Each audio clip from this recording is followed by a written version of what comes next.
Just about there. Well, it's official. Looks like we can get started. Welcome back, everyone. For today's class, our major goal is just to work through the last problems in section 2.4. We're on the last example. Then we'll go to the last section of chapter 2, dealing with functions. And this is kind of an exciting juncture, I think, for this class, because after this section here, we're going to turn over to the chapter on dealing with logic, truth tables, implications, conditionals, all that kind of fun stuff. That really fills out the next big part of the course. But before we get there, we have to run through these bits of material here. Another thing to mention, we're also at a pretty interesting junction of the class because this is week 3, week 4 down below, and week 5 is going to be our first exam. As we get closer and closer this week, I mentioned more information is going to get filled out here. And my plan is this weekend, pretty much starting on Friday, but probably majorly in the weekend, start updating this portion of the Moodle website for the exact coverage of what will be on the exam, as well as exam review problems and those kinds of materials. So you should see those pop up over the weekend, but I should also warn you that this is my first time working out of this textbook, so I'm building a lot of these materials from scratch. You're probably going to get the problems and the solutions will be delayed a bit, probably sometime around this week until the solutions are posted, because I'll be solving those solutions, posting them myself on the end of the document. So it'll be the review sheet first. You can give it a try to get started on it. If you want to hold off till you see the solutions at the very end, I'll also make an edit here to say solutions posted when it's available. But that's where we're at, where we're going so far. Any questions so far at all before we get started, folks? If I can put that in the right spot. There we go. Okay, well, let's begin. In section 2.4, last topics we were taking a look at was multiplying a matrix by a matrix. And if you had a chance to look into it, this is a decent application on what matrix multiplication is all about. Turns out it's becoming all of the rage due to training AI models and that kind of work. So major things about matrix multiplication is if you're multiplying A times B, you have to be very concerned about the size of A. When we write over here, A is an element of R n by m, we mean it has n rows, m columns. Likewise here, we're saying B has m rows, p columns, and there must be a match with what we see highlighted in yellow. If the number of columns in A mismatches the number of rows in B, then the product to A times B is undefined in matrix multiplication.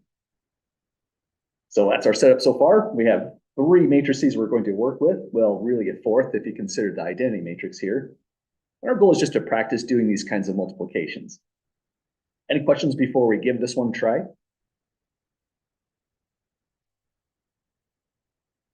Okay, so multiplying a matrix by a matrix. First thing I'd want to do is just carefully write this down. 0, 1, 3, 3, 5, 2, -4, 0, 7. Your mileage might vary on this, but for me, I find I'm much more accurate if I just put the matrices right next to each other and work from here. So the matrix C, by substitution, is 1, 3, 0, 1, 1, 1. We also mentioned when we were looking at this, the resulting product is going to be a size n by p. So if we apply that here, this is a 3 by 3 matrix. This is a 3 by 2 matrix. Multiplication is defined because of the match of these inner dimensions. But the outer dimensions, the 3 and the 2 here, tell us the size of the product. So we can write out our result is going to be 3 by 2. And this is a decent strategy, even though you don't have to write down these little descriptions here for the size of the matrices. If you did write this down, at least you know where you're going, where everything should fall in. It actually matters quite a bit for accuracy just by making this small consideration. So now the next step, we want to build out this column of the matrix here. We could follow the instruction, our formal definition of matrix multiplication, but that's a really hard definition to track. I think it's more easy to just work on visualizing it this way. If we're going to multiply these matrices together, first, if we want to build this column 1, we start with the entire column 1 right here from the matrix C. And the portion here that's highlighted in yellow is going to move down row by row. So first, we're literally just taking a dot product of the row vector highlighted in yellow and the column vector highlighted in blue. So if that's the case, we would take 0 times 1. We're tallying these, so 0 plus 3 times 3, so we're up to 9, plus 0 times -4. So the whole product would be 9. And just for a little bit more of a description on that, that can be kind of hard to track, but you're basically just moving your finger here towards the left, your finger here down, and multiplying the corresponding entries.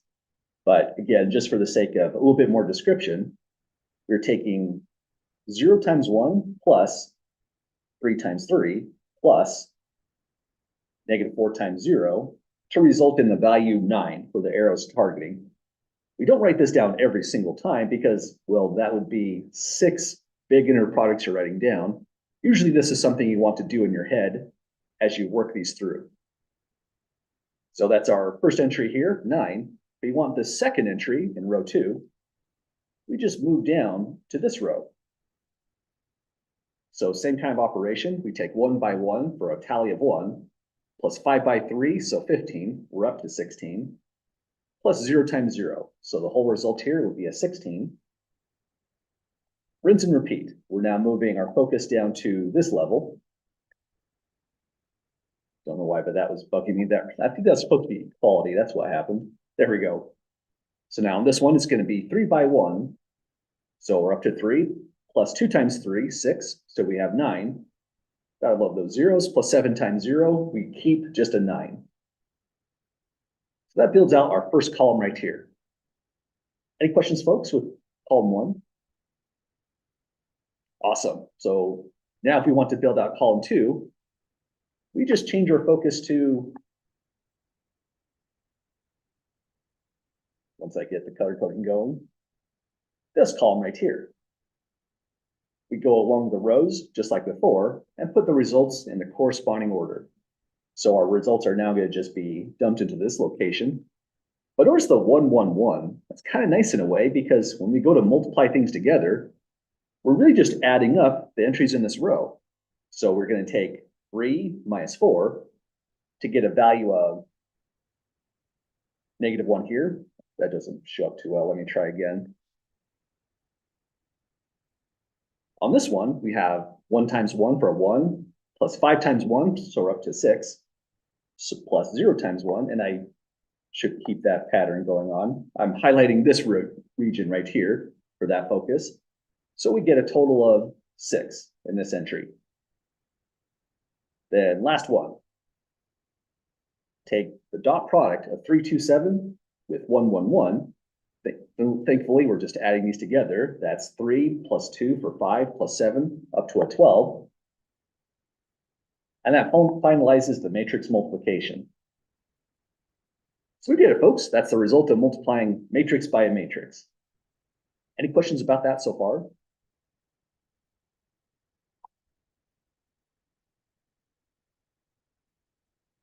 Okay, we have another matrix down here, C times B. On this one, if we were to write this out, C is 130, 111. If you didn't write this out because you saw something extra in this problem, good on you, but let's just do the normal thing we would have done and see what happens. The matrix B goes 1, 0, -2, 5, 4, 3, 11, -3, 0. And now we might wonder, what is the size of this product? But really, there's a more fundamental issue now that we've written both of them down. Anyone see a problem with this product here? It is undefined, absolutely. Really, being undefined means this issue came up. And when things are undefined, we have to explain why, but it can be a very, very brief explanation. You could just simply say here, the first matrix is of size 3 by 2. 3 because we have 3 rows, 2 columns. This one's square of size 3 by 3. And here's where we have trouble, the 2 and the 3. From this alone, there's a mismatch. And so the product is undefined. If you want to be more descriptive, you could say the number of columns in the matrix C is unequal to the number of rows in the matrix B, therefore undefined. But if you're just thinking in these terms, looking at the size and noticing the mismatch on the inner dimensions, that would be just fine as well, just to write out like this. So sometimes we can do these products. If we changed it around, B times C, this would have worked. It'd be not too different than A times C. But in this order, we have totally undefined. And that's, again, another thing that's weird about matrix multiplication. Notice that A times C is defined. It's a 3x2 matrix. However, C times A is undefined. It gets even worse with matrix multiplication in general. A times B is not equal to B times A whatsoever. Even if the left side and the right side are both defined, say they're both 3x3 matrices, there's no guarantee that changing the order of multiplication is even going to give you the same product. So that feels like something very new and bizarre.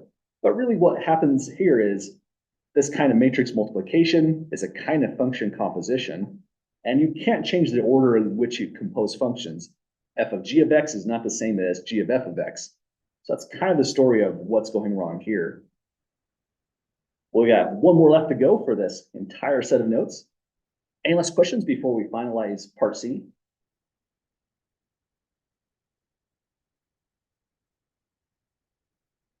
Okay, let's give it a try. Lots going on with part B. We have a scalar times the matrix I, then it multiplies B. But one good comment about the matrix I is, when we call it the identity matrix, it has an additional property that A times the identity matrix is always equal to the matrix A, provided the product was defined in the first place. The matrix I would have been of size n by n. I is guaranteed to be a square matrix. So the matrix A would have to be of size m by n, where the n can be any number of rows. We just need to have n columns to ensure this multiplication. But it turns out, in this multiplication, you just get the matrix I each and every time. So over here, it's kind of curious we have the matrix I. Well, almost, it's being rescaled by 3. But another thing you can do with this scalar, 3 right here, is there's a type of commutative property. You can commute 3 right out here and just take the result of B times I in this way. But now that's B times the identity matrix. B is square. Here it is way up here. And so this is guaranteed to be defined. It must equal B then. So that means this whole thing is just 3 times B. I'm going to need a screenshot to remind myself what the matrix B was.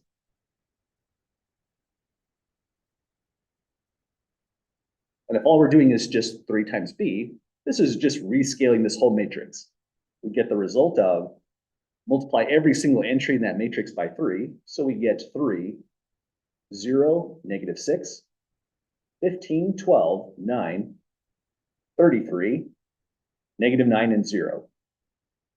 So that's doing this one fast as possible, just using some trickery and observing I is like multiplying by 1 in matrix multiplication world. But looks like we did it, folks. That's matrix multiplication in general. There's a few of these in the homework assignment. And we'll be doing stuff just about like this. Any questions at all, folks, before we save out these notes, move to the next section?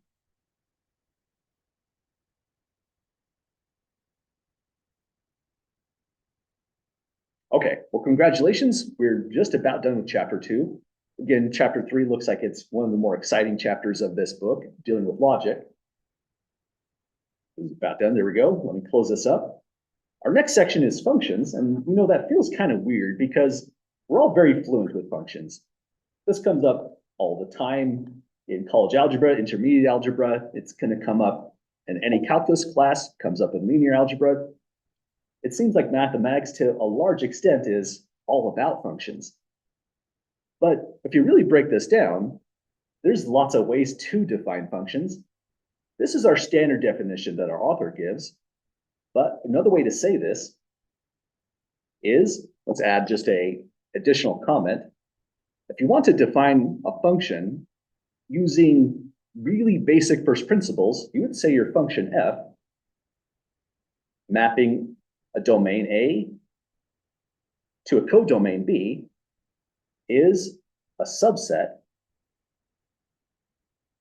of the Cartesian product A cross B that satisfies the requirement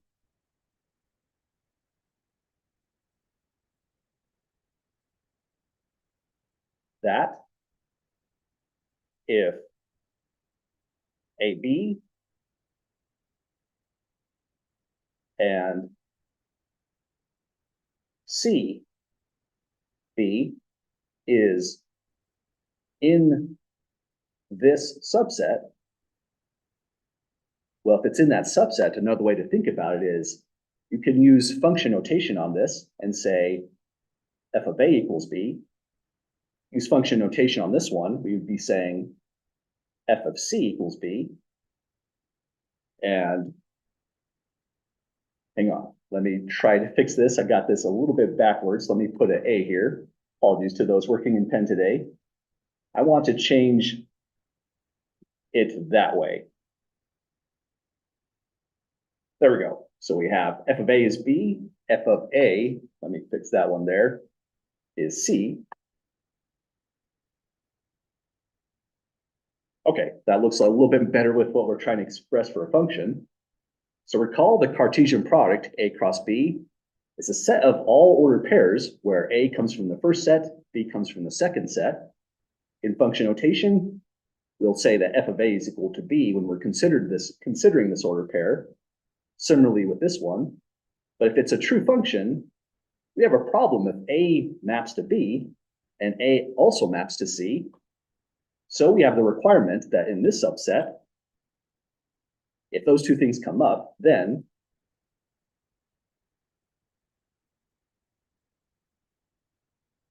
B must be equal to C. So that's our firm requirement to have an honest function. What this is trying to express, once again, is function is just a collection of ordered pairs in its basic most principles, but it only has a requirement that if A gets mapped to B and A gets mapped to C, B had to have been the same value. So a function can't assign to one input two separate outputs. That'd be a different concept called a relation. So that's one way to define functions. I kind of like this route because it calls back on the cross products we were taking a look at in just the last section. But our author also likes to just go in this way. So this is the official definition, just as equivalent as the one above. So in our official textbook definition, I added this a little bit here. A and B should be non-empty sets. That's a firm requirement. We won't have a function if one of the sets, say the domain is empty, nothing is getting mapped anywhere. If the codomain B is empty, well, the function is not sending anything to any spot. It has nowhere to go. So we start off with non-empty sets. A function from A to B is written this way. We say the function f. This could be a description. It could be something along the lines of, say, double, as an example in our book. It could be sum. It could be sine, cosine, anything like that. Or it could just be a generic letter, like in this case. Here we have A going to B. We call A the domain. B is the codomain. Much like here, A would have been the domain and B would have been the codomain. Our job is to assign each input value X and A from the domain, a unique output value B in the codomain. And that's what this is saying here. If A is assigned to B and A is also assigned to C, well, it's not a function. Unless B itself has to be C, we require that unique output value for every single input. That output value is going to be assigned at, denoted by f of A. And we often say, especially in this textbook, f is mapping the input A to the output f of A. But like we said in function notation, we often just write out this way. A maps to B, or f of A equals B. So that's our crude definition of a function so far. Any comments about it, either version?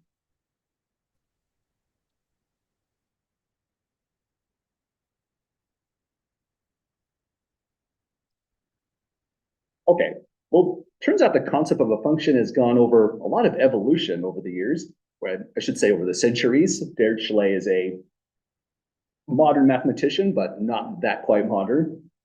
A lot of times when we are looking at functions, we have the feeling that functions are often indicated this way. F of x is maybe equal to x squared plus 3x, for example.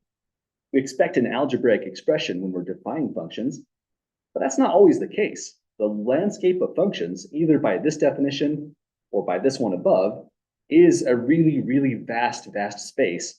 There's a lot of ways to define a function, and the German mathematician Dirichlet proposed this one just to indicate you don't have to write out functions like these. This is a bona fide function. It's a function that maps the real numbers. That's going to be the domain back into the real numbers. This is the codomain. And it's a piecewise function. If x is a rational number, it's going to output a 1. If the input x is irrational, it'll output a 0. So again, pretty bizarre looking function. Let's practice working with it and see what we can discover. First, f of 15. Using the definition here for the function f, anyone see where f maps 15 to? Will it map it to 0 or to 1? 1. Good call. 15 is a bona fide rational number. We could write it, say, 15 equals 15 over 1, if we really want to emphasize it. That means it's the n element of Q, the set of all rational numbers that we defined that symbol in our section 2.2. So because it's rational, like you said, this is going to be a 1. Does that make sense to folks on that one there? Okay, then turning over to this one, I mean, if we have a rational, we expect an irrational, but we probably all suspect this is truly a rational number. We'll write down, let me undo that, there we go. We'll write down root 2 is in the set of real numbers, set minus the rationals, or fast way to write that is I, the set of irrational numbers. So we can now say f maps the square root of 2 to 0, just due to root 2 being the irrational number. So it's a pretty strange function. It's a pretty great function as an example that comes up quite a lot in analysis textbooks. Next thing we're going to work with on it is just domain, codomain, and something new we haven't defined yet, the range. The range is going to be defined down here on the notes. The reason I injected it right here on example 1 before even seeing the definition is because there's always a pretty big confusion between when we say codomain versus when we say range. All the codomain does is contain the range. Sometimes the codomain equals a range, but often it's not, like in this case here. So just for a strong reminder on this, the codomain is not equal to the range, but it is true that the range is a subset or equal to the codomain. So first thing we want to know is, what is the domain of this function? Really, it's kind of just indicated right here the moment we wrote down f maps R into R. This part right here is automatically the domain. So we'll say domain of f equals R. You don't have to say the domain of f. You could just say simply domain if the function that you're working on is clear.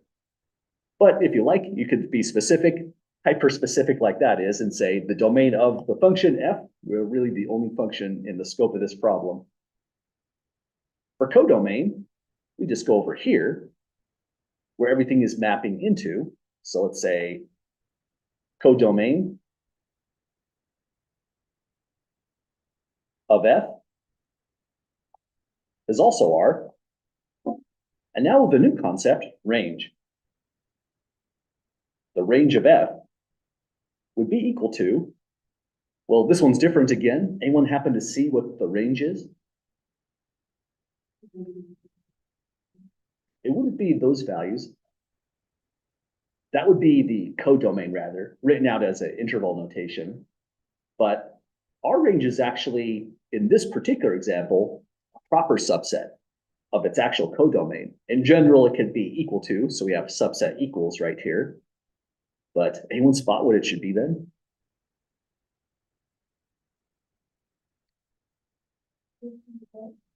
Sorry, say again. Almost. It's 0 and just one other element. So let's start off with this element.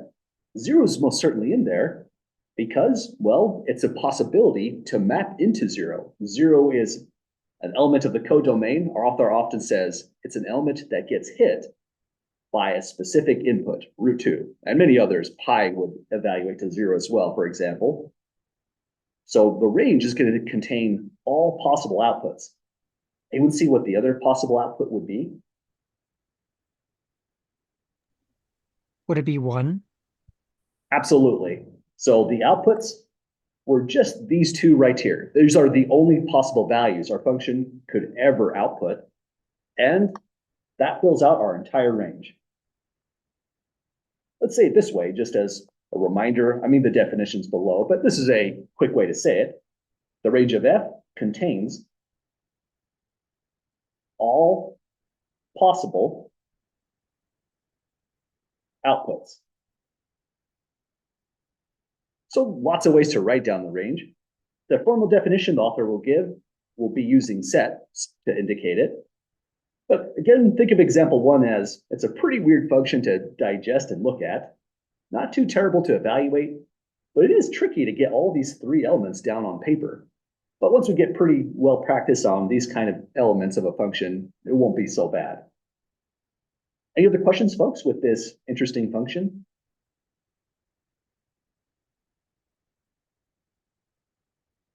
Okay, many other crazy functions out there, but let's move over to the definition of that topic, the range. When we say the range of a function, our author mentions or image. I feel like this is a kind of a weird way to say it. Usually when textbooks say image, they're talking about the output for one input, but apparently our authors sometimes think of image as being the full range or the set of all images. So the range of a function where we map A into B is a set of all elements B in the codomain B such that you can have f of A equals B for some element A in the domain A itself. So in other words, you could say that you have an element in the range. If you can find that value of A, that maps to that range element. Finally, written down as just an ordinary mathematical set, we say the range of F is the set of all Y in the codomain such that there's a 1x in the domain for which F maps X to Y. So that's how we determine the full range of any function.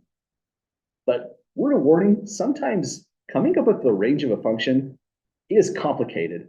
So we'll see some examples. I think this one kind of went a little bit out of ordinary in terms of difficulty, or was it this one? Yeah, I think it was that one. But let's give some examples of computing the range just to see how interesting it can get. I just want to give another warning on that one. I don't think I would assign anything like this on any kind of exams or stuff like that. But there's a couple tricky ones in the homework, so I felt like this one kind of gets us thinking along those lines.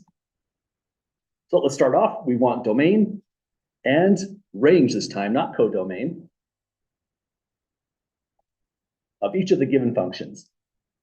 Now, starting off on this one's kind of a trick question in its own right, because I think this would be an easier question if you just change the formatting. F of x could be re-expressed as square root of x, And I think it makes it a little bit more clear on determining both domain and range. So I'll go first. In our textbook, the domain here, I'll just say domain rather than domain of F, is going to be the set R greater than or equal to 0. That's some awkward notation. Another way to say this, if you prefer, is just ordinary interval notation. Go bracket 0 to infinity. And that's a completely fine way to express it as well. I'm writing these down a lot on the notes, mainly because it's in the reading quite a bit. So just to tie in the reading, this is our author's way of indicating that set. So I mentioned in our textbook, that would be the domain of this function. And that's because we're excluding things like square root to -1. It is the complex unit I, but we considered it as undefined in this text. It could be defined pretty quickly. We just haven't done it in this textbook, you could say. So that's our domain on this one. How about for a range? Anyone spot what that should be?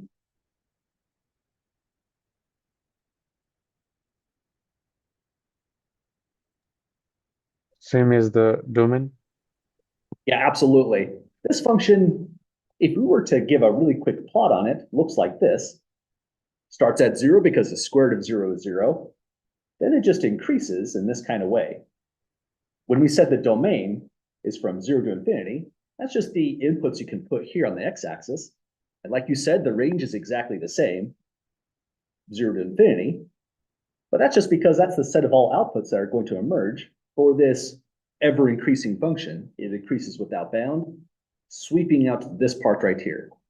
If you prefer, you could also say, once again, R greater than or equal to 0 as a subscript. I think this is faster to write personally, but this is a smaller looking symbol as far as taking up paper, I guess. What we did, folks, that's domain and range. We knew the codomain was going to be R, for example, but this is the actual value, so it would have been hit in that codomain. So let's try it out again for g of x. G of x is this ceiling function. So just for a quick reminder on evaluation on that one, if we'd said did g of how about 4.3? We looked at this in the first day of class, so think of this as just kind of a review. We'd be taking the ceiling of 4.3, and that would just be the next integer after 4. So we'd be up to 5 on that. So back over here, we want the same kind of stuff, domain and range. As far as domain goes, in the ceiling function, you can put any real number in there whatsoever. So this domain would have R. But for the range, we have to be a little bit careful. Whether it's the floor function or the ceiling function, we don't take down everything in R. That could be its codomain, but it absolutely is not its range. Any volunteers for the range on this one? Integers.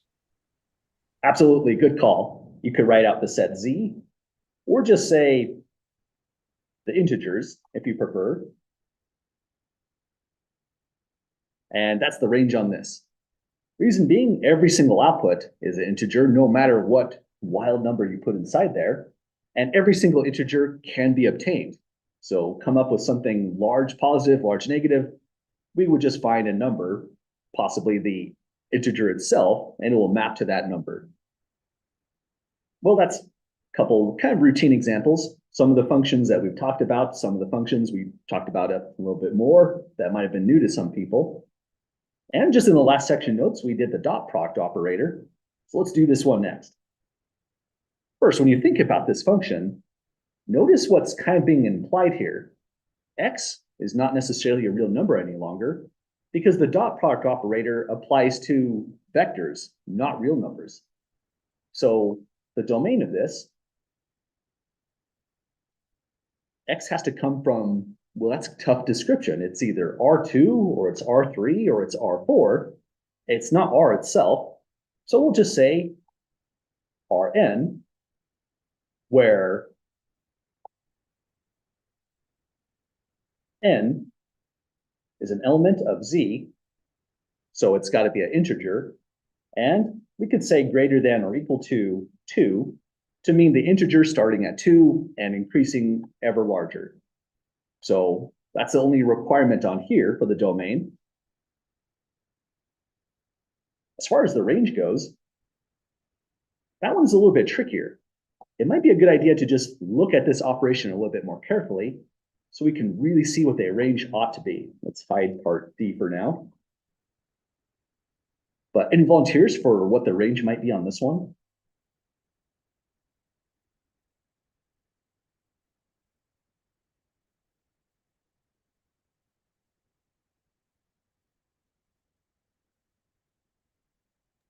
Is it all the square numbers greater than 4? Absolutely. Because it's x dot x and not x dot y, the range on this one, just as you said, must be r greater than or equal to 0, or if you prefer to say it differently, it's from 0 to infinity. And that's a surprise because if it's x dot y, that could be any real number whatsoever. But x dot x is different. Let's put an explanation to the right just to make some more sense to what's going on here for the range. But good call on that one. That's exactly what it would be here. So to make more sense of this, recall the domain is Rn. That means the input x would have this format. X would be equal to, our author likes to use brackets. I think on the very top of the notes, I used ordinary parentheses as opposed to the brackets. But using our author's notation, vector x would be indicated as x1 in the first component or first entry, x2, all the way through down to, recall, and it could be 50 or 50 million, it could be large, or it could be 2 or 3. So we'll use the dot, dot, dot there to convey there could be a lot of entries here, but it ends at xn. Next, if you take x dot x, well, if it was x dot y, you would have taken x1 times y1 plus x2 times y2 all the way down the line. But if it's x dot x, you take x1 times x1. So here's where the positivity comes in. This is x1 squared plus x2 squared plus, down the line, xn squared. 0 is truly in the range because if x was the 0 vector, this would all be squares of 0, and we would output a 0. But if x is not the 0 vector, no matter what you throw in these entries, you're getting a positive number out due to the power 2, and the fact we did x dot x. So that's the range on that one. And just for an interesting side connection on this, x dot x is conflated with taking the length of x, or the norm of x, is literally just the square root of x dot x that we investigated in the very last section. So that's domain and ranges of some pretty typical problems. This one is a little bit trickier because we have to think about what is the dot product operator when it's doing x dot product with itself. And then finally, we have part D, which I think is a little bit beyond our scope of what we really would ask on as an exam question, but still it could be a fun problem. This is more something that you might see in a Calculus 3 course or information in a linear algebra course. But any last questions, folks, before we get started on this one?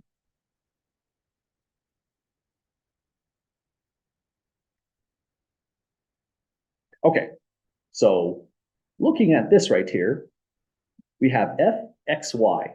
This is extremely context sensitive, so we have to decide, is x like this, where a dot product operator came into B, implying x came from Rn? Or if we say x is going into a vector as a first component, a combination of the second component with x and y, and in the third component, more likely than not, we're thinking of x as being just an ordinary scalar, a real number. We would need more information for that to be not the case.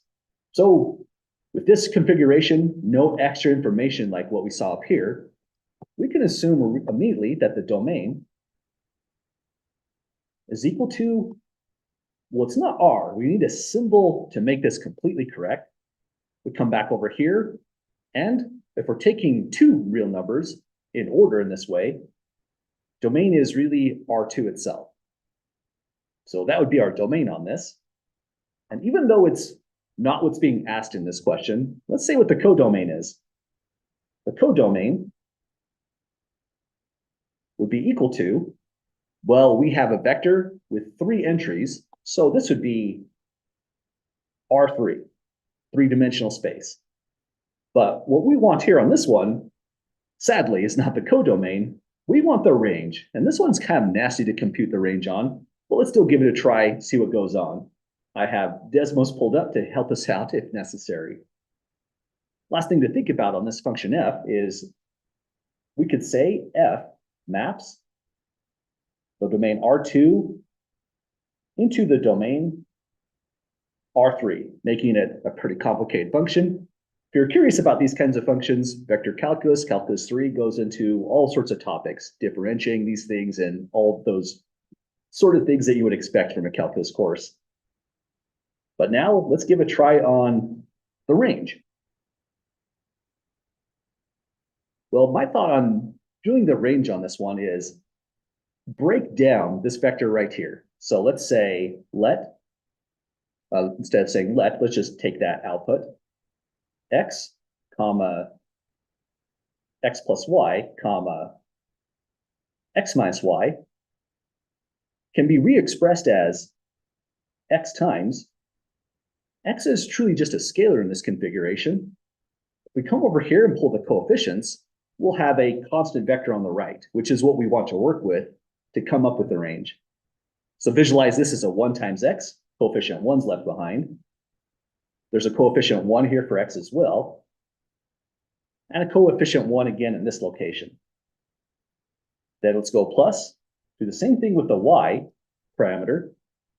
In the first entry, y doesn't exist at all, so I'll throw in a 0. Here, the coefficient is 1. And here, the coefficient is -1. So that's how we can break down the output.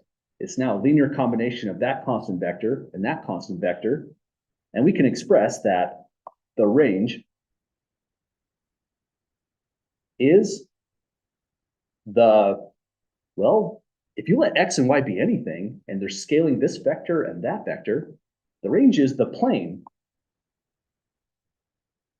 in R3 that contains 1, 1, 1 and 0, 1, -1.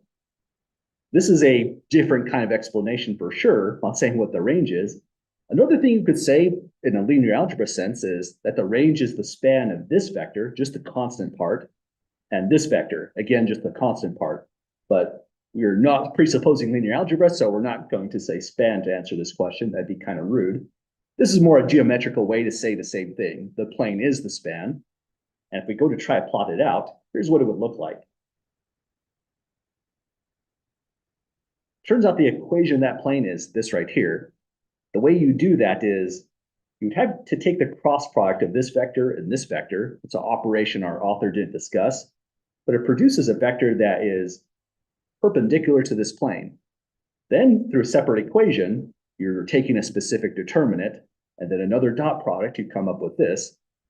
But aside from coming up with the equation of the plane, notice that 0, 0, 0, excuse me, 1, 1, 1, if I can scroll this just right, is right here. That's one vector in the plane. And 0, 1, -1 is down here. That's the second vector.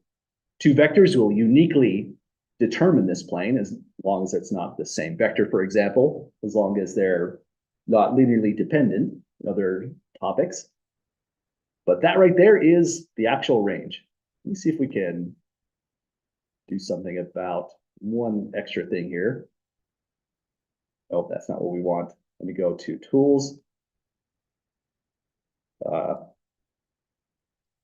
Usually it's easy to change the colors, but I don't think I'm figuring out how to do that this time. I don't know what I do this time. Okay, I'm just going to take that as a screenshot for the range. That looks like the most stable thing to do. Or maybe a better screenshot if you wanted to play with the original function. This right here is the range.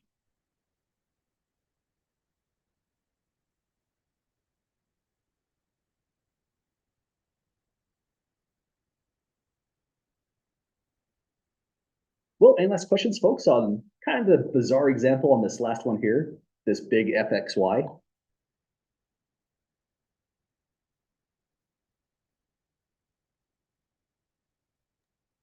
How did you get the equation of the plane? I mean, 2x Very plus good y question. plus. This right here? Okay, I could definitely show how that goes. It's a little bit more than what this class requires. So that's why this example was more just for visualizing a kind of a crazy range. But I'm glad you're curious. So for the folks who are curious, let me actually say it right here. For the curious,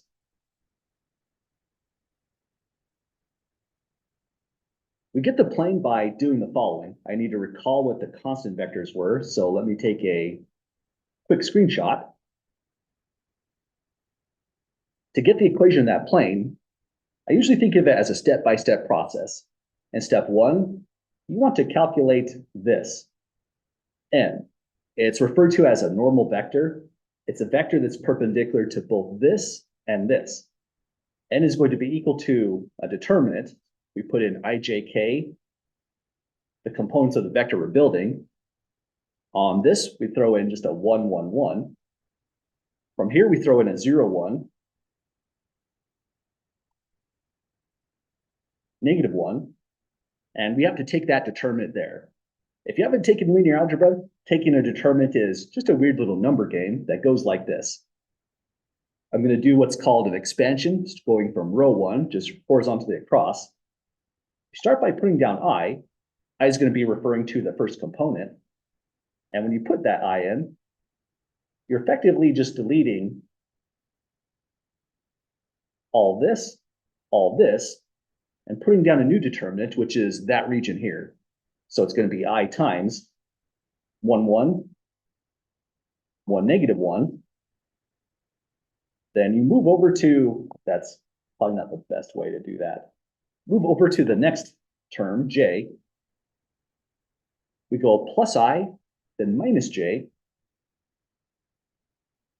We take a new determinant. Let me indicate it in a better way by deleting this column because we're on column 2. We're deleting row 1 once again and just carrying down 1, 0, 1, negative 1. So here are those next entries. Then finally, last operation, we move down to the term k. That's just going to refer to the third component of the vector we're building. There'll be plus k. So the signs alternate, positive, then negative, then positive every time we do this. And when we go to k, we're deleting that entire column, this entire row, and just carrying down 1, 0, 1, 1. From here, the computations speed up a lot. We're taking I, multiplying the main diagonal, 1 times negative 1. So that's going to be a negative 1. There's going to be a subtraction, and then to take the product of the off diagonal, 1 times 1. So we get a negative 1 there. We do it again, minus j. And this was mainly just so I got these vectors in right. Let me delete that now. For j, we're taking 1 times negative 1 for negative 1, minus 0 times 1, so it's 0. Then last on k, main diagonal was 1 times 1 for a 1, minus product of the off diagonal going this way, 0 times 1 for a 0. Organizing this all together, this is negative 2i. This is plus j. This is plus k. And so the vector n, which started way up here, turns into pull coefficients, leaving ijk behind. It's negative 2, 1, and not k, leaving ijk behind, a 1 on the last one. So we now have a vector, negative 2, 1, 1, which is perpendicular to both this vector and this vector at the same time. What we do next with that vector is we need to take the dot product. So we're returning to more normal material we've seen in the last section. We're taking the normal vector dot product with an x, y, z, then minus from that. I guess I still need these vectors. Sorry for the random scrolling on this one. take either one of these two vectors here. I'll take this one, just looks simpler, minus this vector down here, 1, 1, 1.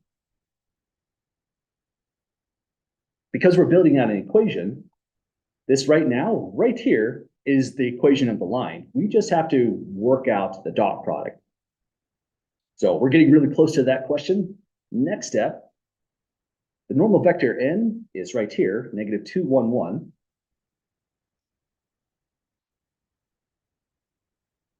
It's dot product with this vector here. This is a vector addition that we're taking. It's going to be x minus 1. All we're doing is we're going to the first component, subtracting the second component. So right where the work starts in black, this is the material that we were looking at in the last section. Material above in orange is just my way of conveying not a main part of the course, more of a comment addressing the question from the class. So next one is y minus 1. Next one is z minus 1. This dot product is set equal to 0. And that 0 is not the vector, it's a 0 as a scalar. So last steps. Well, getting to the last steps. In the dot product, we take negative 2 times this component, take positive 1 times the component y minus 1,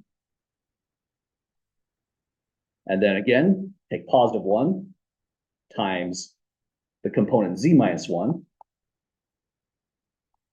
set that to 0. And this is a better looking equation, but we're going for that. So let's see how close we get to it.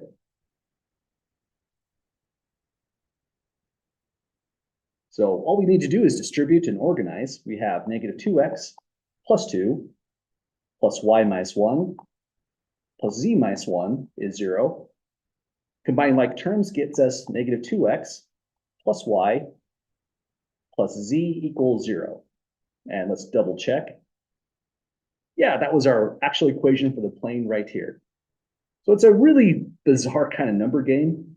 If you're taking linear algebra, calculus, this is the kind of stuff that they get into. Turns out coming up with the equations of the plane is extremely important in calculus, much like the tangent lines in calculus 1. But for the takeaway here, it was more about dealing with the dot product is a major part of our notes. And if you saw a question like this, and you just said the range is the plane that contains those two vectors, that would have been a totally fine response for this kind of question. But it does kind of go beyond what would ever be on a real exam, in my opinion. Any last questions, however, folks, on building that equation?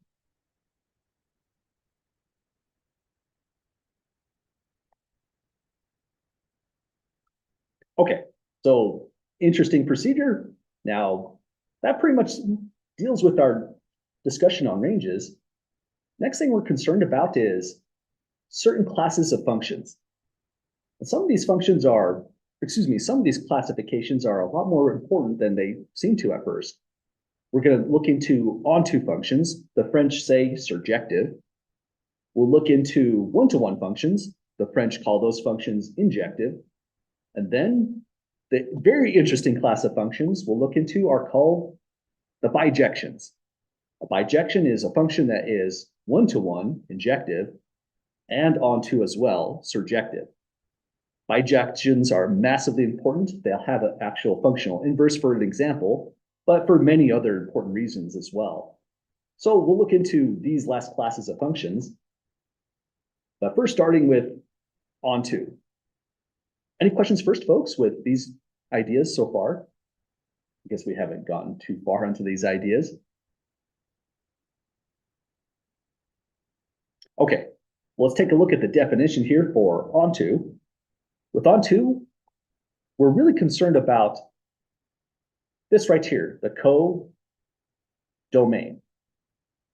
And just for a really fast way to express an idea here, F is onto if and only if the range as a set is exactly equal to the codomain. So in my opinion, this is a fine way to say it, but sometimes you have to be more precise than just this kind of description. And so that's what's going on right here. Let's say a function from A to B is onto if for every element in the codomain B, there must be at least one element in the domain A such that f of B equals A. So in other words, every element in B is hit by some element in A, sometimes how our author likes to say this. But if that's the case, the codomain is the full-on range. Every element in here has a preimage A that maps to it. So that's what we mean by onto. And for down below, we're just going to look at some operations where we decide if a function is onto or not. These are kind of interesting operations right here. This function f has domain 0, 1, 2, 3. Codomain is the same, but it's a function that uses an algebraic expression along with modular arithmetic all in one. So it's a good opportunity to practice that kind of stuff from the earlier sections as well. Well, before we start, any questions, folks, about onto?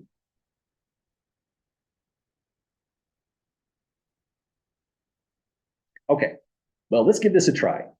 If we're determining if this is an onto function, that means every element here in the codomain must actually be a range element. Something has to map to 0, something has to map to 1, and so on. But these are also finite sets. So the moment one element maps to the same, we already know it's not onto. There wouldn't be any way to cover the entire codomain any longer. So let's give this a try. The strategy here is just do the mappings. Take f at 0, see what the value comes out as, and so on. But then f at 0 means we're coming over here. It's 0 squared minus 2. And so we're dealing with -2 mod 4. Definitely a confusing example right here. So let's take our time with this one because, again, I think I've got the most questions in this course from that problem right there, whether through email and office hours and so on. One way to think about that is, well, there's a formula that goes n mod k equals n minus k times the floor of n divided by k. We can think of it from this point of view to get an answer out. That's what I'll do to just get the answer. But then we'll give also a graphical expression to what we have really found once we've done this, because, I mean, that's the hard part. So first, -2 mod 4 is going to be equal to -2, that's the n part, minus 4, that's the k portion. We take -2 divided by 4 like that. Let's work this out and then see if we can make heads or tails of what this output is trying to say.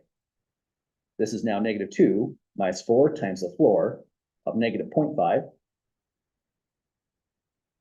The floor of -0.5 would just move us down to -1. So this is -2 minus 4 times -1.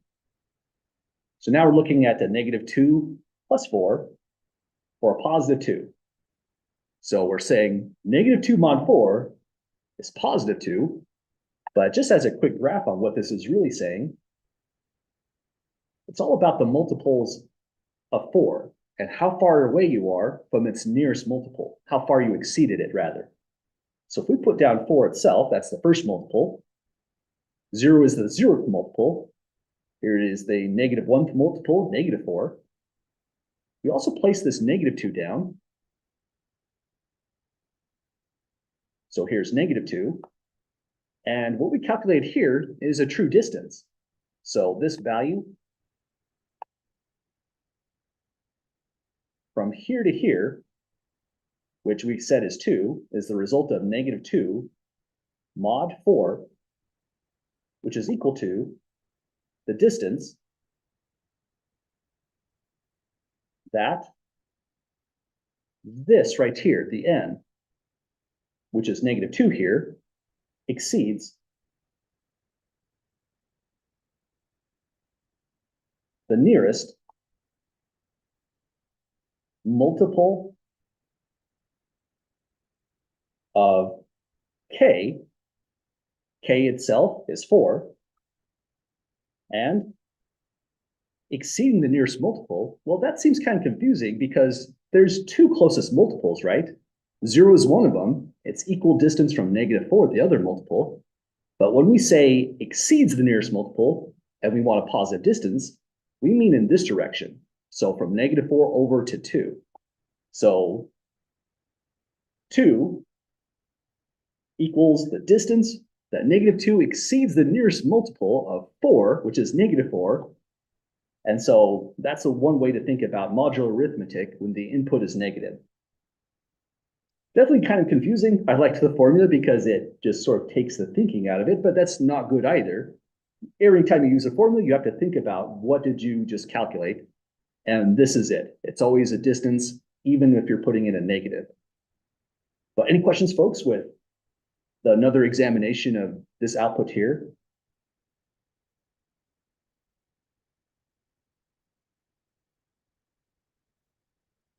Okay, now, so far, this 2 right here has hit an element in the codomain, that one. For our function to be onto, the 0, 1, and the 3 also have to be hit by something in the domain down here. So we'll just try out the next element, f at 1. F at 1 means we're plugging 1 here, so that's 1 minus 2. It'll be -1 mod 4. But if it's -1 mod 4, well, we're probably expecting, this is moving over to here, I guess that's a -1 rather. Probably we're expecting a 1 on this by going from the last diagram. Let's see if that's what happens. We'll take -1 minus 4 times the floor of -1/4. So it's -1 minus 4 times the floor of -0.25. These are kind of long operations, writing down every step, but next it's -1 minus 4 times the floor of -0.25 is -1, like in the last problem. So this is just -1 plus 4 for a value of 3. Not what I was expecting on that one. You have to think, oh, that makes sense, because -1 would have been right here, and the distance now from here all the way to here is 3. It exceeds the nearest multiple by a distance of 3 on this number line. That's getting a little too busy, so I'll take that off. But it's good to know that at least that interpretation that the author provides does pan out for multiple operations. Well, we hit the value of 3 now in the codomain. So as it stands, it's possible that this really is an onto function. We just need to do 2 more evaluations. So here's f at 2 next.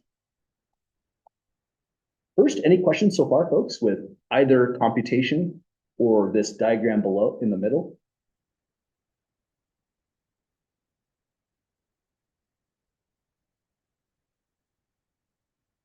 Okay, well, let's go for these next 2.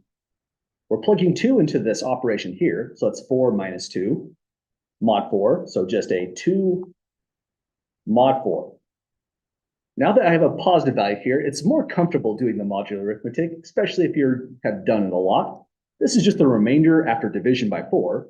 The remainder would have been 2. Or you can follow your nose to this formula here. It works for any value bin inputted. This one would give us a remainder of 2, but hang on, that means we have a really big problem, because 2 was hit twice now by the input of 0, by the input of 2. At this point, there is no possible way that this function is on 2. We should do f of 3 just for the sake of seeing what happens, but this is because the sets are finite. If there is 4 entries here, 4 entries here, it could be on 2, but not if multiple items map to the same element. So let's just do this last modular arithmetic here. F of 3 for the sake of practice. That would be 9 minus 2, so this is 7 mod 4. This would be the remainder after dividing 7 by 4. That would have a remainder 3. And again, it didn't help. The only outputs that are ever obtained here are just 2 and 3. We did all of the evaluations, but you can stop before at the point you have the evidence. It's impossible for it to be on 2. So let's say here, just to finalize the problem, therefore, the little triangles here is just a way to say in conclusion, or thus, or therefore, f is not onto, since no element in the domain maps to one. I said that a weird way, but it's a set. We can change the order, it just looks funny. Nothing maps to either 0 or 1 is what we're expressing here. So that's what a non-onto function would look like. Any questions at all, folks, on this one? Okay, this one is pretty similar to the kind of problems that are in the homework set. I didn't see a lot of variation on these kinds of onto and one-to-one problems. There's a little bit more variation in the notes, but that's just for the sake of us just thinking about onto a little bit more. So the homework is more similar to what we did on this problem right here. But for a related question, again, mostly just thinking about what is onto in the first place, let's think about this function right here. F is mapping from the domain R into the codomain R by the expression x maps to sine x. How would you folks feel about this one? Is this onto or not onto? Not onto. Absolutely. I agree with Dinesh. This one would be definitely not onto. There's lots of ways to explain your answer. So some people might say the outputs of sine x range from -1 to +1. That is the range of this function. The range is not equal to the codomain, so no possibility of being onto, like you said. Another thing you can do is you could write out, say, for example, since 2 is an element of R, I'm thinking of this R as being the codomain. And since sine x equals 2, I'm thinking of this x as being an element of the domain, but that's a problem. Sine x equals 2 has no solution, x in R. F is not onto. So it's a not an onto function, but if you change what the codomain is to bracket -1, +1 with brackets, then it would have been onto. So whether your function is onto or not, sometimes it just depends on how it's expressed, what people thought of as the codomain. But any questions, folks, with that example there?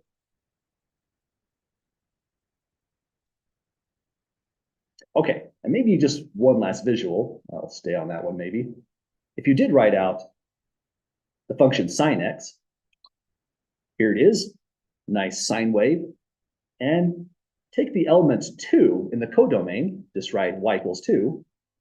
The fact that this equation has no solution is just the fact that neither one of these curves, well, the curve and the horizontal line, can never intersect.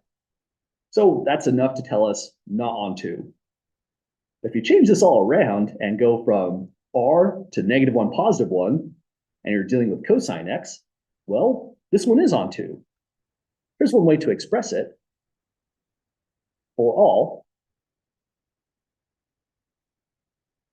y in this codomain, which is effectively the range of the function, there exists x as an element of R, thinking of that as the domain, such that our function is cosine, so we'll say cosine x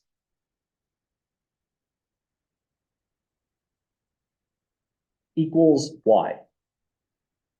So no matter what value you pick from here, you will find that x. There's multiple x's that make that work. There's infinitely many solutions to this, but we can express one immediately by just saying x would be equal to cosine inverse, or arc cosine, if you like to express it that way, of y. So that would be the explicit x that maps to the y that we picked generically in the codomain right here, which once again, this tells us, therefore, F is an onto mapping. And just as a side comment, this implies all at once at the same time that the codomain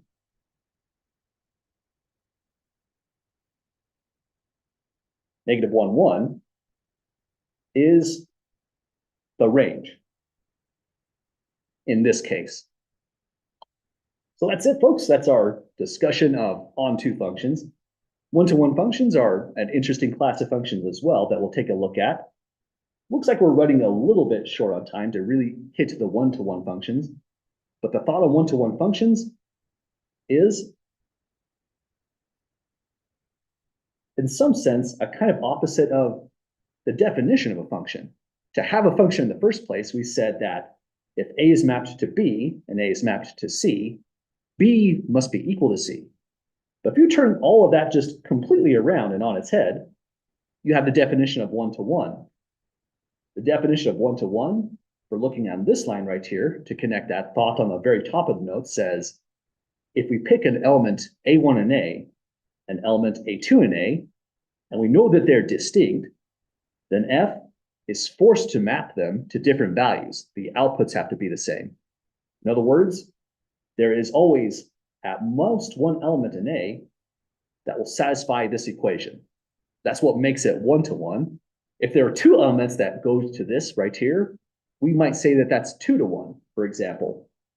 But one-to-one, we can also think of it as injective.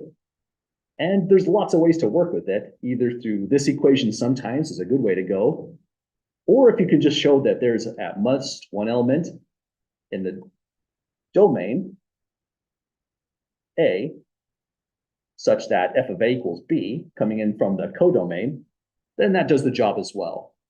Our author put this down here because sometimes, again, that is the great way to go. It can simplify things, but that just depends on what you're dealing with. Example 4 has some problems pretty similar to the homework examples as well. And one slightly harder one where we would have to use this extra thought up here. But this will be a good one for us to come back to when we're on Monday's class next week, so we're not trying to rush through any one of these. Any last questions at all, folks, before we call it a night?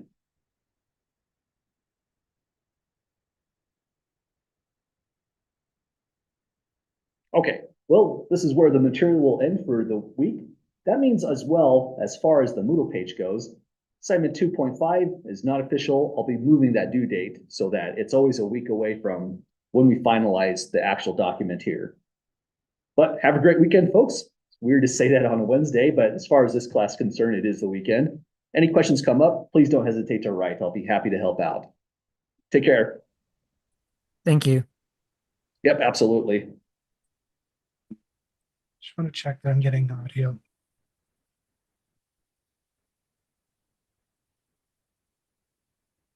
Hey, Mike, can you hear me? Yep, you're coming through Okay. great. All right. Sorry, I just wanted to check. I was talking. Thank you. You broke up just a little bit there. Oh. Yep, no I problem. just have a good day. You too.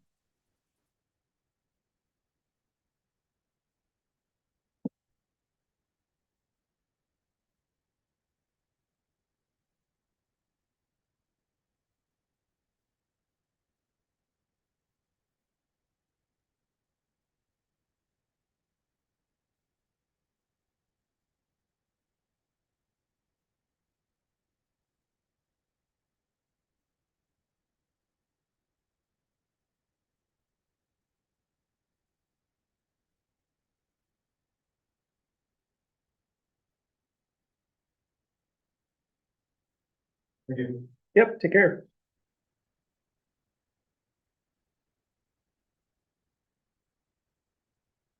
Oh, and sorry, before I forget, here's this back for you.